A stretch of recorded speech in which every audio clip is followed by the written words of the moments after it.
Yun mga boss idol. Here we go. Kumusta? Thank you so much sa ating mga viewers, subscribers, mga boss idol. Panibagong videos, panibagong content, panibagong kaalaman, panibagong tips, panibagong share mga boss idol. I-share ko ngayon sa inyo mga boss idol paano talaga magiging successful o kumbaga mabubuhay talaga yung sisiw. Kasi pag di old mga boss idol, napaka-sensitive hanggang 2 weeks old mga boss idol, napaka-sensitive ng sisiw natin yan. Kaya tara mga boss idol, may tips at i-share at bibigay ko sa yung paraan mga boss idol. Kaya tara, let's go!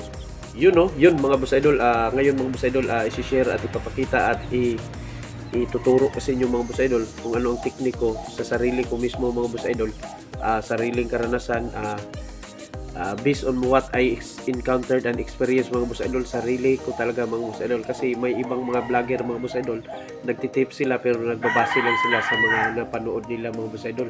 Kumbaga sinusunod na lang nila yung mga kung ano ang yung tips na binibigay ng vlogger mga boss idol, tapos iniipon nila, tapos ibine-vlog nila mga boss idol. Sa akin mga boss idol, talagang based on what I encountered mga boss idol, nakanutin talaga sa akin mga boss idol. Sinusulat ko pa minsan mga boss idol kung yung mga noted natin sa markings are about sa sisiw mga boss idol. Ngayon mga boss idol, tuturo papakita ko sa inyo mga boss idol kung ano ang tekniko mga boss idol sa di-old ko mga boss idol. Pag di-old ko mga boss idol, minsan na ako nagpasama sa ina mga boss idol pag napisa na sila mga boss idol, kasi sa akin di naman ako gumagamit ng incubator, hindi ako nagpapa-incubate sa anumang agribit mga boss idol. Sa akin lang, limlim lang ng mga hen ko mga boss idol, kasi marami akong hen, bantang o anuman. Pag nangitlog dito, ilagay ko doon sa yung halimbawa may napisa, naglilimlim, kukunin ko yung pisa, tapos ilagay ko sa karton, tapos yung hen naman mga boss idol, naglilimlim pa din yun, lagyan ko yun ng 8 to 9 eggs mga boss idol. Kaya yun, ganito lang yung technique natin mga boss idol. Ito'y 2 days pa lang mga boss idol. Yan, 2 days pa lang sila mga boss idol. Yan, double nose marking mga boss idol, left and right. Ito'y cash line, Milsim cash line mga boss idol, sariling infuse ko mga boss idol. Yung ama, yung broodstag ko mga boss idol, Milsim Black Pure. Hindi naman siya ganong pure, basta Milsim Black galing sa Siraw Farm mga boss idol. Tapos yung ina, cash line gold. Yan, Milsim cash line mga boss idol. Yun. Yeah, ito ginawa ko mga boss idol. Ganito lang yung ginagawa ko mga boss idol.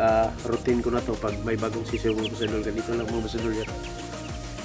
Isang kalendaryo or newspaper mga boss idol, tapos ito yung mga markings natin, yung nakanoted na lista nila mga boss idol, para pag ililipat natin ng kulungan ng mga boss idol, alam na natin yung markings niya mga boss idol. Yan, double nose, left nose. Yan, kasi halo yan mga boss idol, at may mga markings yan mga boss idol. Ngayon mga boss idol, yung tips na pinaka-importante mga boss idol sa ganitong sisiw na mga di-old hanggang 2 weeks old mga boss idol. Gamit lang tayo ng ganito mga boss idol, o anumang available sa inyo. Hindi naman ito required talaga na ganito gamitin mo, basta gamit ka lang mga boss idol. Tapos bigay ko sa inyo mga boss idol, ito dextrose powder mga boss idol, pero hindi to pure, may halo to mga boss idol. Ang inilagay ko dito mga boss idol, asukal na pula mga boss idol, kasi yung asukal na pula mga boss idol, yun yung kumbaga kalalabanin yung mga madaling mag-digest sila mga boss idol, kasi yung sa loob ng tiyan nila mga boss idol, napakalambot yan.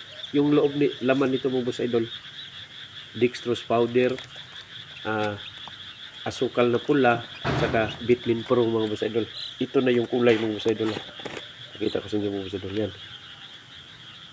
Yan, kulay pula na siya mga boss idol, kasi may halong Vitamin Pro. Tansya lang mga boss idol, tansyahin nyo lang, kahit wala namang overdose o masobra man o makulang, wala, basta at least nalagyan mo sila mga boss idol. Napaka-healthy yan, tingnan nyo mga boss idol. 2 days pa lang ito mga boss idol.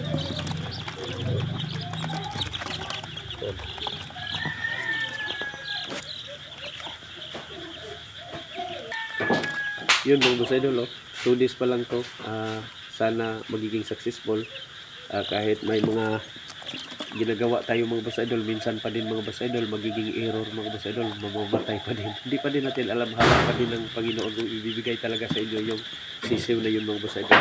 Kahit naka-vitamins kung ano man, kung hindi para sa iyo na sisiw na yun, mamamatay pa din mga boss idol, kasi yung nakakaalam talaga yung nasa itaas mga boss idol. Kaya samahan mo din ng dasal, tumawag ka din sa kanya. Yun lang yung pinaka powerful mga boss idol na magiging successful yung ginagawa natin, anuman yung mga ginagawa natin sa buhay mga boss idol. Yun yan yung tips mga boss idol, ay lalagay ko mamaya mga boss idol para makita, kung para hindi nyo malimutan mga boss idol. Dextrose powder, Vitamin Pro, at saka asukal na pula mga boss idol. Yun lang yung tatsa lang paglagay mga boss idol, tapos haluin mo, lagay mo lang sa tubig, painuman nila mga boss idol yan. Tapos yung gamit ko mga boss idol, Integra 1000 lang, hindi ako nagamit ng, kasi mas mura-mura yung Integra 1000 kaysa yung nakapak talaga mga boss idol, kasi ang nakamahal doon yung plastic lang, tapos gano'n lang pa din yung yung vitamins na makukuha nila mga boss idol. Hanggang dito lang yung videos mga boss idol, sana may natutunan at tutulad kayong kalaman ngayon mga boss idol. Kita ko lang mga boss idol, sana magiging sa warriors. Ito na may double nose pa din, Milsim Gasline mga boss idol. May black water ako dito mga boss idol, at king bat, tatlo silang marking to mga boss idol. Hanggang dito yung mga boss idol, hindi ko natataasin yung videos para madali lang i-upload at makuha nyo mga boss idol. Kung hindi nyo nakuha yung unang panood, then balikan nyo lang mga boss idol. Hanggang dito yung videos mga boss idol. Ang taong liburganan, lisod na tumba, dalaygon ang Diyos sa matag sige mas bagay sa